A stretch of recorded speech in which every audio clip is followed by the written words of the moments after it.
নেপালত যেতিয়া বানপানী হৈছিলে তাৰ দুদিনমানৰ আগত কি কাণ্ড হৈ গৈছিলে মই উল্লেখ কৰিব বিচৰা নাই। যদি উল্লেখ কৰি দিওঁ মই অপৰাধ হৈ যাম, কিন্তু সেইটো কৰিব বিচৰা নাই।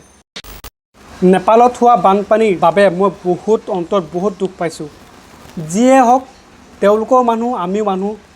বিশেষকৈ এইটোৱে বেয়া লাগিছে যে আমাৰ ইণ্ডিয়াৰ মানুহ তাত বহুত আছিলে।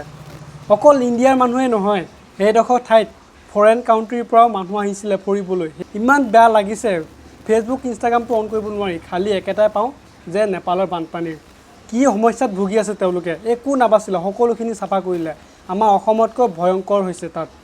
মই ইয়াতে এটা কথা ক'ব বিচাৰিছোঁ যে এই বানপানী যিবিলাক জেগাত বানপানী হৈছে সেইবিলাক জেগাত কিছুমান ঘটনা ঘটি গৈছে বানপানী হোৱাৰ আগত। মই কথাখিনি উল্লেখ কৰিব নিবিচাৰিছোঁ।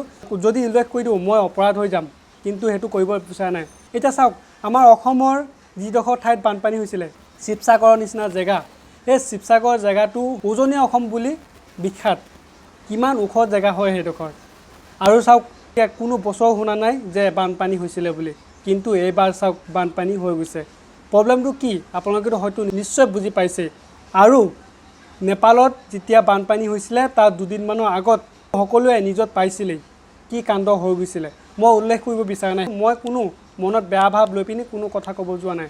মই খালি জাষ্ট আপোনালোকক মোৰ মনৰ কথাটোহে উল্লেখ কৰিব বিচাৰিছোঁ। কোনো যাতে জাতি ভেদ কৰি পিনি একো লাভ নাই। এদিন সকলোৱে এৰি থৈ যাব লাগিব এই পৃথিৱীখন। সকলোৱে বুজিবলৈ চেষ্টা কৰক। মই কোনো আপোনালোকৰ মাজত কোনো ভেদাভেদ কৰিবলৈ অহা নাই। মই খালি জাষ্ট আপোনালোকক মোৰ মনৰ কথাটো কৈহে দিছোঁ। সকলোকে এটাই ৰিকুৱেষ্ট কৰি কৈছোঁ, সকলোৱে মিলিজুলি থাকিবলৈ চেষ্টা কৰক। ধন্যবাদ।